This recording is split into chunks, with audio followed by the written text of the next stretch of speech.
Hello, ladies and gentlemen. Welcome back to our English podcast for Brazilians. I'm Jess Article, your host and teacher. Today, I want to tell you a very personal story. It is a story about exhaustion, identity, fear, and one ordinary moment that quietly changed the direction of my life. The title of today's story is The Day I Almost Gave Up and Everything Changed. Some days do not look important when they begin.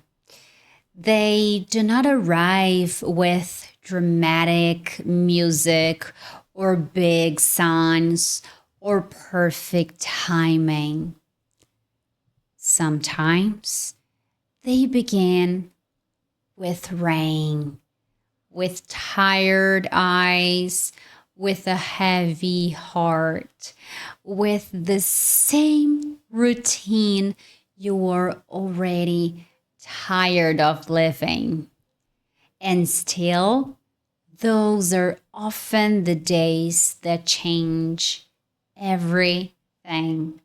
So, sit back, take a deep breath,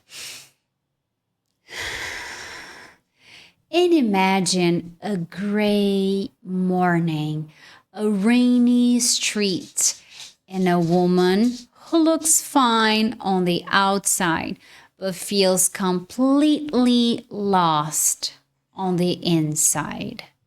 And let's begin. It was a rainy Tuesday. I still remember the sound of the rain against my window that morning. It was not soft rain. It was the kind of rain that makes the city feel slower, heavier, colder. The kind of rain that makes you want to stay in bed and disappear from the world for a few more hours. My alarm rang at 6:30 a.m. And my first thought was not good morning. It was, oh, not again.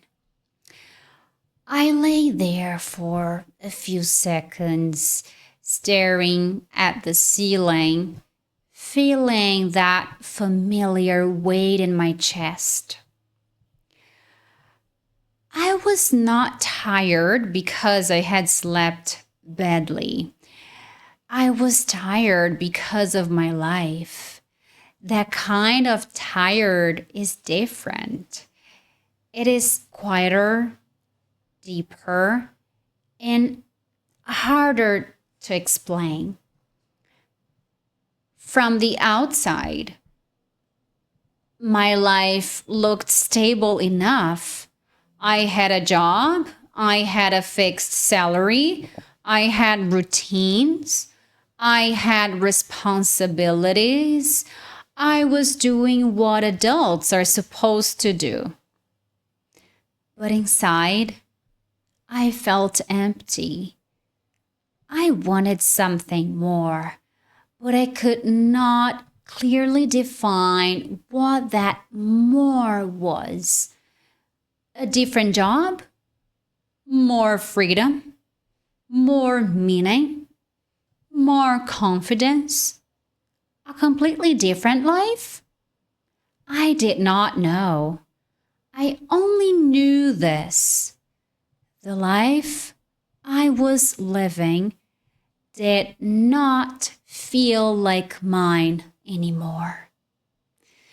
That morning, I walked to the bathroom, looked at myself in the mirror, and stopped for a second. My face looked normal, but my eyes did not. They looked tired, not sleepy, tired. There is a difference. They looked sad in a way I had been trying not to notice for a long time.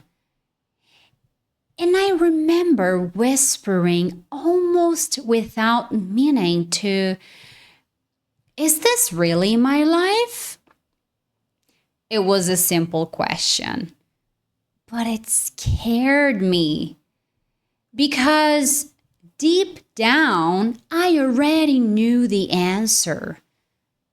I got dressed. I made coffee. I did not really want. I checked the time too many times. I left home with my umbrella and walked into the rain like I had done so many times before. The bus was crowded. The windows were foggy. Everyone looked half awake and emotionally far away. I sat near the back, held my bag in my lap, and watched the city moving so slowly through the wet glass. I should have been thinking about work, about emails, about deadlines, about meetings.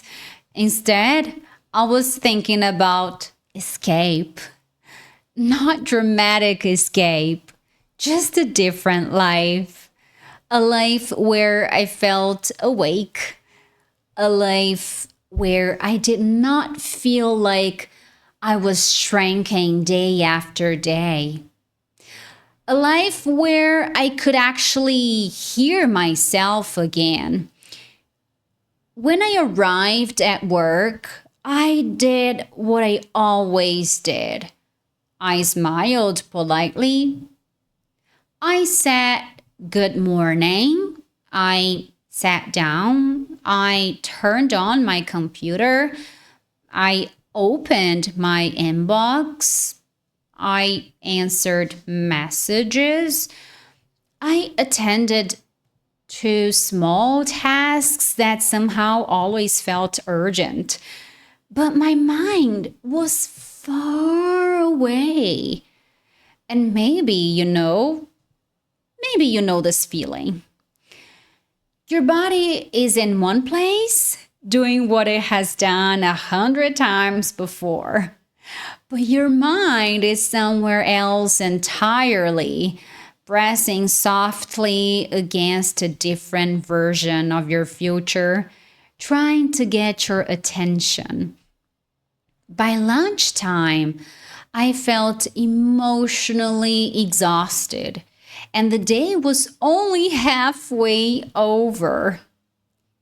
Usually, I ate something quick at the office, but that day, maybe because of the rain, maybe because of the weight in my chest, maybe because some quiet part of me wanted to break the routine, I decided to do something different. I left the building and walked to a small cafe near my job. It was the kind of place you might miss if you were walking too fast. Small, warm, slightly old-fashioned. The windows were fogged by the difference between the rainy street outside and the cozy air inside. The smell of coffee and toasted bread filled the room. A soft song was playing in the background, low enough that no one really listened to it, but present enough to shape the atmosphere. I ordered a coffee and a sandwich. Then I chose a small table near the window. I sat down, took off my jacket, and for the first time that day, I felt a little calmer. Not happy, just calmer. I watched people hurrying outside with umbrellas, shoulders tense, heads down, trying not to get too wet. Inside, everything felt slower. And then it happened. 2 tourists came in and sat at the table next to mine. At first, I did not pay much attention, but then they started talking in English. Not textbook English, not slow artificial English from a lesson. Real English. Natural, flowing, relaxed, alive. I immediately became more alert. There is something powerful about hearing a language you were learning in real life. It stops being a subject. It becomes a world. I pretended not to listen. Of course, I listened. I did not understand everything they said, but I understood enough. They were talking about their trip, about the city, about the weather, about how warm and welcoming people had been. Then one of them said something that stayed with me. He said, "People here are so kind, but it's hard to find someone who speaks English." I froze. That sentence hit me harder than it should have. Not because it was offensive. It was not. It was simple, honest, probably true. But it woke something up inside me. I looked around the cafe. No one was speaking English.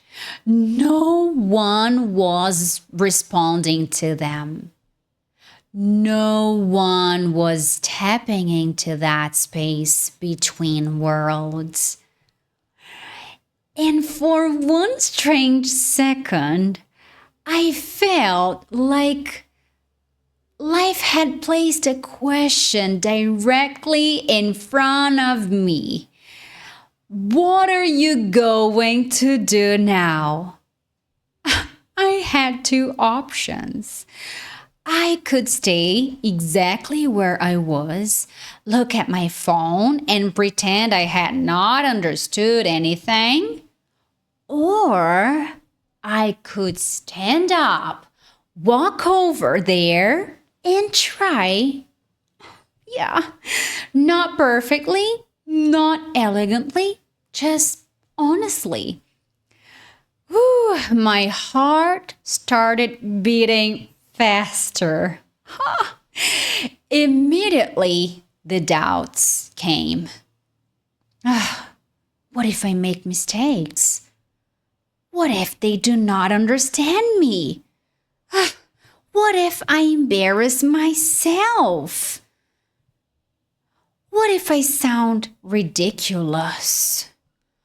What if I open my mouth and nothing comes out? And then another thought came.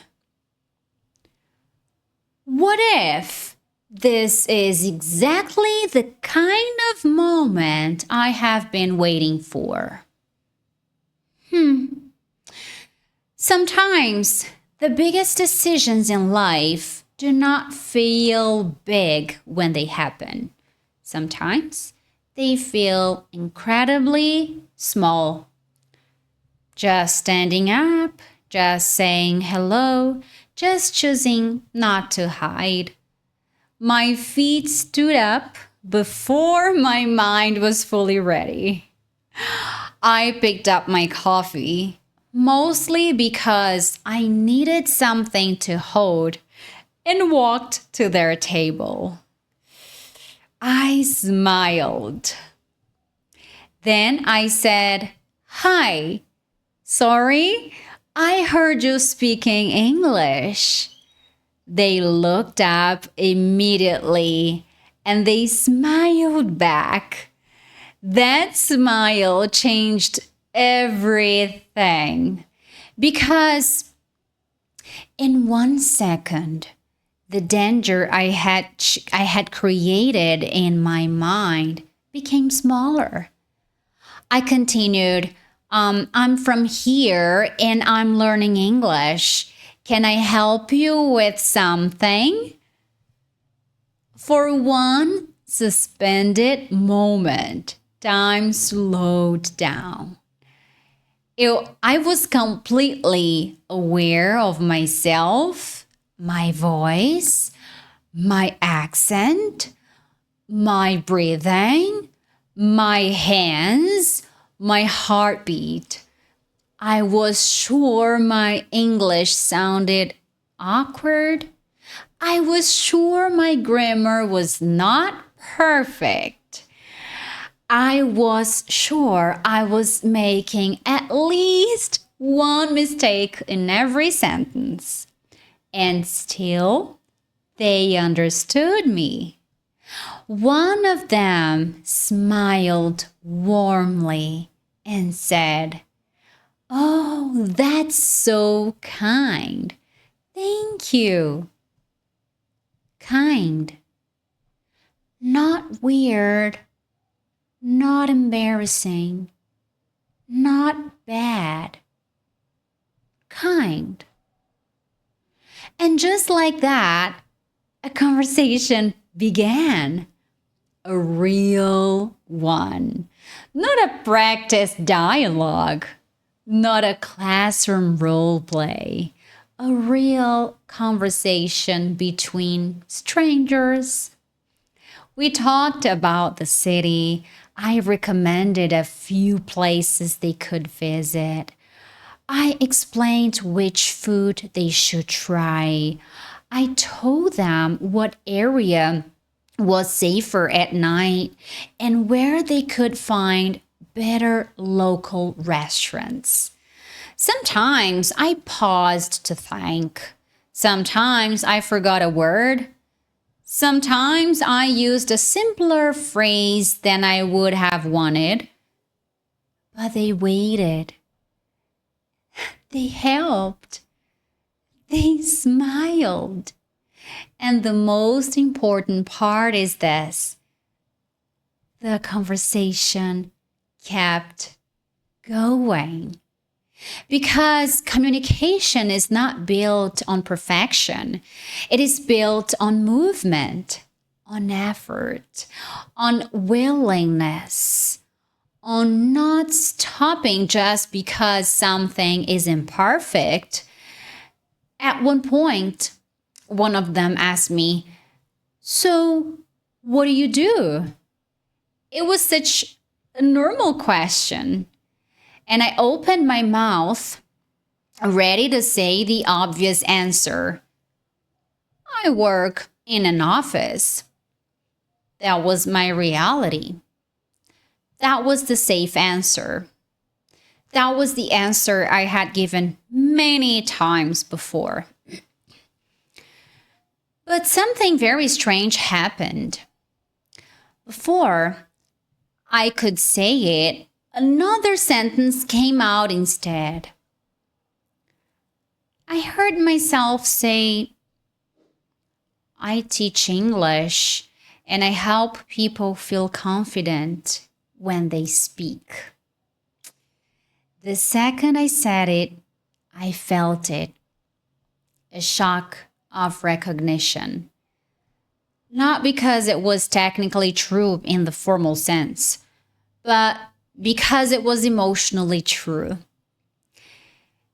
It was the truth of something that had been alive inside me for a long time, waiting for permission to speak. I stood there, hearing my own words, and realized something important. I was already a teacher inside. I was already someone who wanted to guide, explain, encourage, and help people feel less afraid. I had been that person before I had the courage to name it. And maybe that is one of the strangest moments in life. When your mouth says something your soul has known for a long time. The tourists did not know they had just witnessed something life-changing. They simply kept talking. But inside me, something had opened. The version of myself I had kept hidden, postponed, minimized, and doubted suddenly stepped into the room. And doubted had suddenly stepped into the room. Not loudly, not dramatically, just clearly. We talked a little longer. Then they thanked me again. They smiled, gathered their things, and left. And I sat back down at my table, alone again, but not the same. The cafe had not changed. The rain had not stopped. My coffee was cold. My sandwich was half finished. The same song was still playing quietly in the background. But inside me, something was completely different. I sat there, looking at the table, not moving for a few seconds. Then I looked out the window and thought, if my English today, imperfect and simple as it is, can already connect me with people from another country, what could happen if I actually take this seriously? That question was the turning point. Not a perfect answer, a powerful question. What could happen if I take this seriously? I took my phone, opened the Notes app, and wrote one sentence. Today is the day everything changes. I did not know exactly what that meant yet. I did not have a plan. I did not have a polished strategy. I did not have certainty. But I had something more important. Decision. And sometimes decision comes before clarity. I went back to work that afternoon, but everything looked different. Same building, same desk, same tasks, but I was not emotionally inside the same life anymore. I had seen another possibility. Not a fantasy, a real possibility. A path I could walk. That night, I went home and opened my laptop. Not because someone told me to. Not because I felt guilty.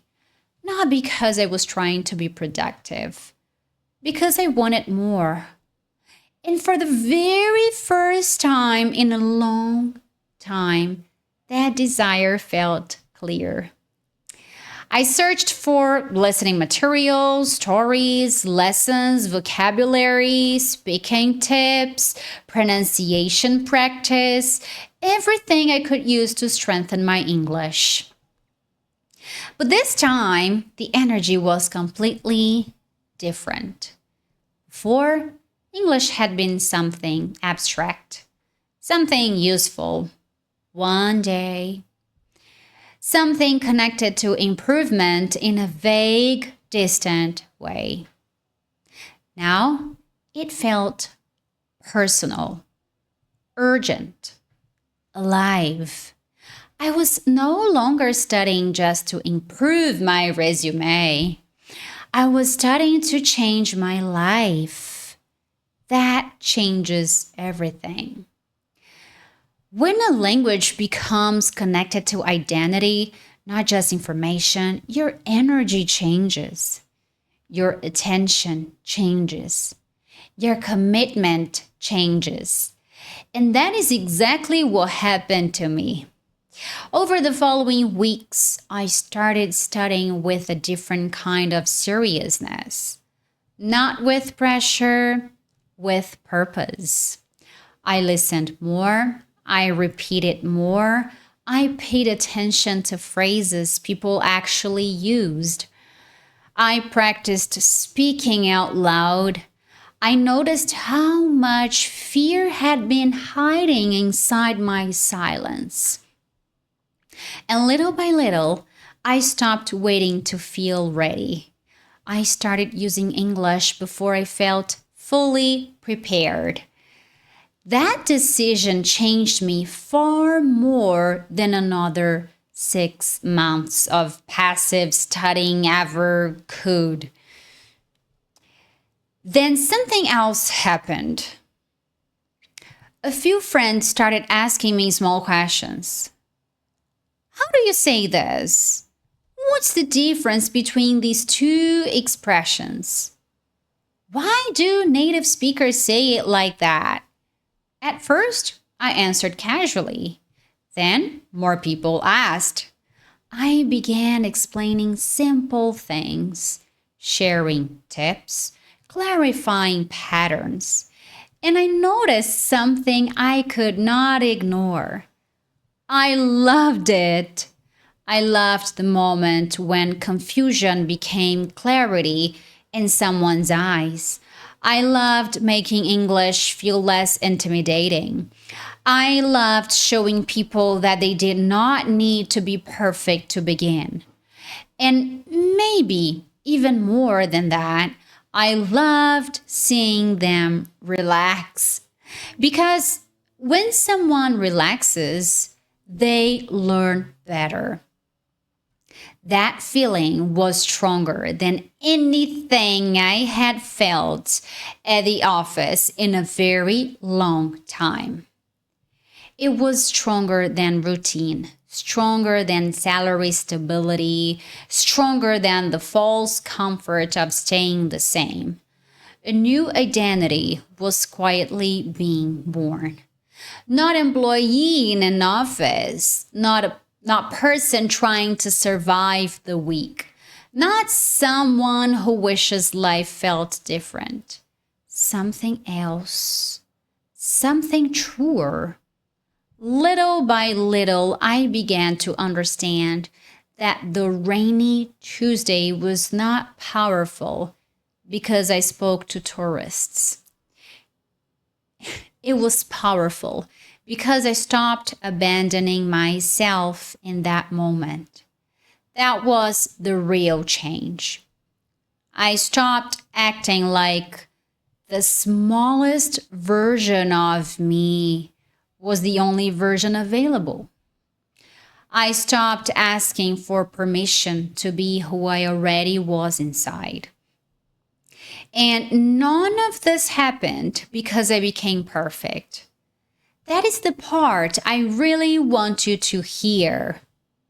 I did not suddenly become fluent overnight. I did not become fearless.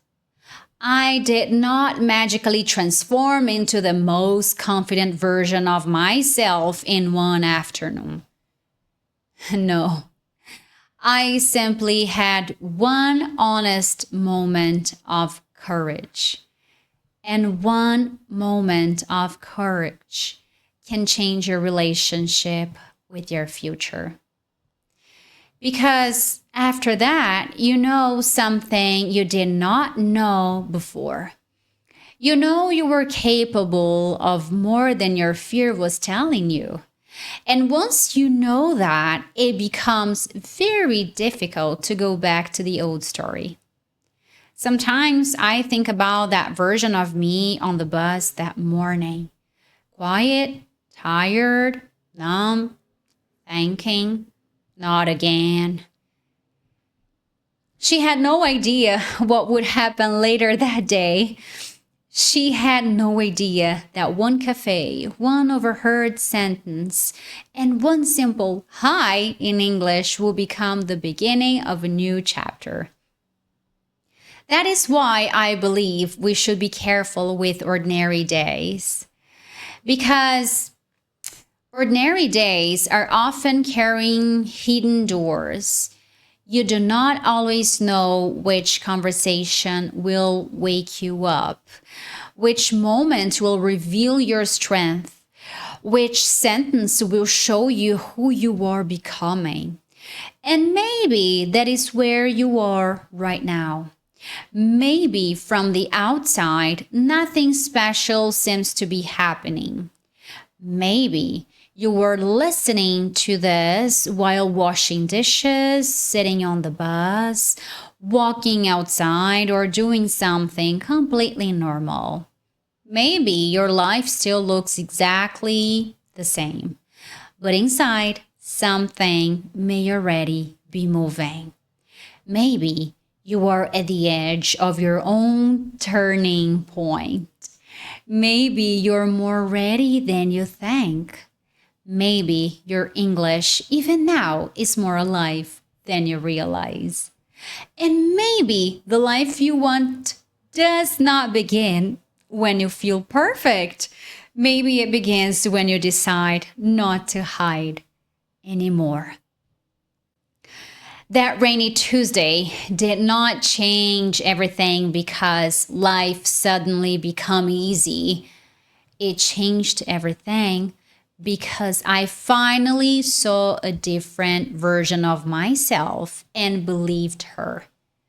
The woman who could connect, the woman who could teach, the woman who could grow, the woman who did not need to wait for perfect English to begin building a different future.